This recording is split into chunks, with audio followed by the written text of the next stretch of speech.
It was a quiet evening in Austria until two trains met on the same track.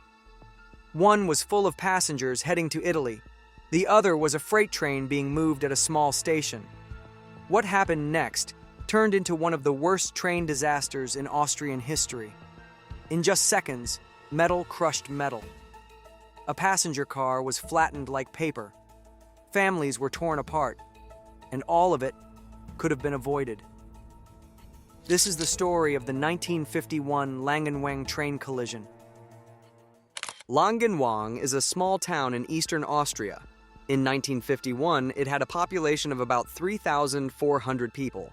It sits in the Steiermark region, roughly 35 miles or 57 kilometers north of Graz, and about 20.5 miles or 33 kilometers southeast of Mariazell. At the time of the accident, just 6 years after World War II, this part of Austria was under British control, as part of the post-war occupation zones. Langenwang lies along Austria's southern railway, known as the Südbahn. This major rail line runs for 161.4 miles, or 259.7 kilometers, connecting Vienna to the Slovakian border near Spielfeld. In 1951, Langenwang station had two main tracks running through it, Track 1 on the south side and Track 2 on the north. There were also two sidings, Track 3 on the south and Track 4 on the north, used for shunting and parking trains. The train involved in the crash was D589, an express passenger service running from Vienna to Rome. It was made up of 12 cars. The first two were a baggage car and a mail car, both built entirely from steel. Behind them were 10 passenger cars of different types.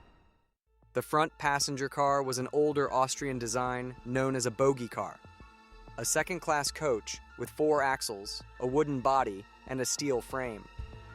That leading car carried a special group, Italian railway workers and their families from Venice and Ancona.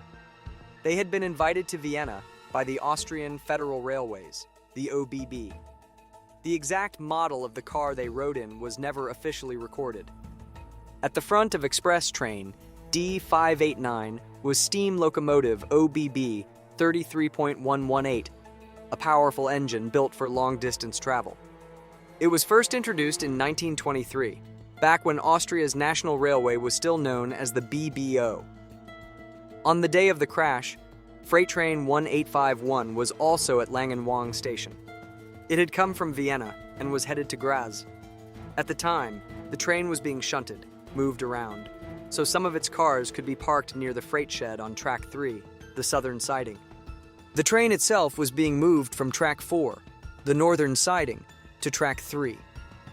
This job was being handled by the train's regular engine, a German DB Class 52 steam locomotive. The Class 52 was a war locomotive built during World War II to keep the railways running despite shortages. It was designed to be fast and easy to build in large numbers. On the evening of September 24th, 1951, Express Train D589 left Vienna's main station on its long journey to Rome. But travel wasn't smooth. Back then, part of Vienna was still under Soviet control. Border checks between the Soviet and British zones slowed things down. Added to that were speed restrictions along the way. By the time D589 reached the Semmering region, just 14 miles or 22 kilometers east of Langenwang, it was already running behind schedule. At the same time, freight train 1851 was being shunted at Langenwang station. The train had been split into several sections to park some cars on Track 3, the southern siding. The freight locomotive was pulling the train out from Track 4 on the west side, planning to cross both main line tracks just beyond the departure signals. Then, it would back into Track 3. The western departure signals were correctly set to stop, a clear warning to hold. But official rules also required the entrance signals to be set to stop, ensuring the whole operation stayed safe.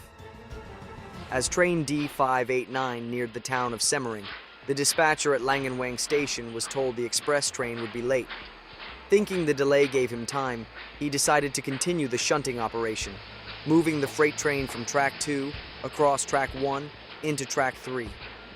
He cleared the freight train to move, but just then, his colleague from Mürzuschlag, the next town west, called to say D589 was only minutes away.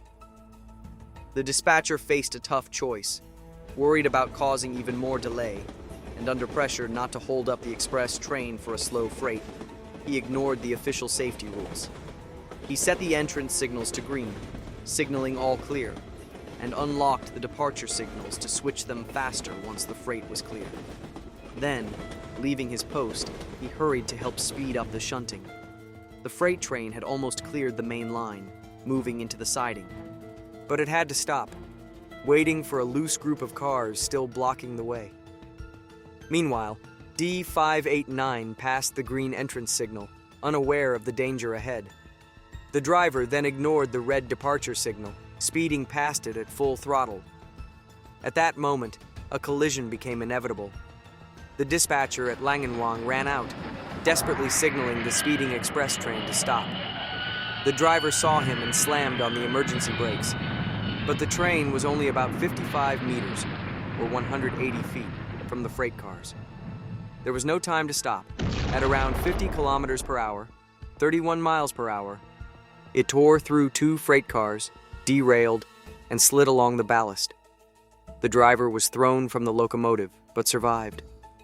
The fireman, trapped against the controls, was badly injured and had to be cut free. The baggage and mail cars broke away from the locomotive in the crash. The mail car toppled completely onto its roof, crushing the leading passenger car beneath it. 16 people died instantly. 5 more later died from their injuries. All were part of the group of Italian railway workers and their families, traveling in that front passenger car, which was utterly destroyed. In total, 51 people were injured, 11 of them seriously. After the crash, blame quickly fell on 3 men. The station dispatcher was faulted for ignoring safety rules during the shunting operation. The driver of the express train was blamed for running a red pre-signal, and the fireman was held responsible for not stopping his superior. All 3 were convicted of negligent manslaughter and sentenced to prison. Their sentences were later reduced on appeal, but exactly how long they served is not known.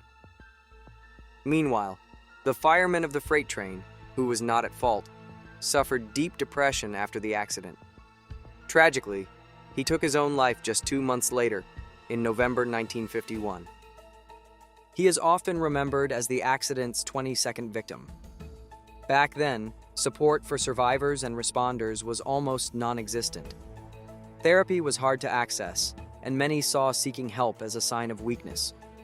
It would take decades before proper care and support became standard after disasters like this. The high death toll in the crash was mainly due to the old wooden passenger cars at the front. When the stronger metal mail car fell on top, the wooden cars splintered and crushed. By 1948, the Austrian railway had already started making safer passenger cars called Spantenwagen, or ribbed cars. These new cars replaced wooden bodies with metal ones made from identical segments. Each segment was the wall from one window up to the roof. This smart design used prefabricated parts to speed up production. It allowed the railway to quickly replace old wooden cars without building new trains from scratch. The Spantenwagen were much stronger and safer. They stayed in service on many branch lines into the 2000s. Today, they are still used for historic train rides.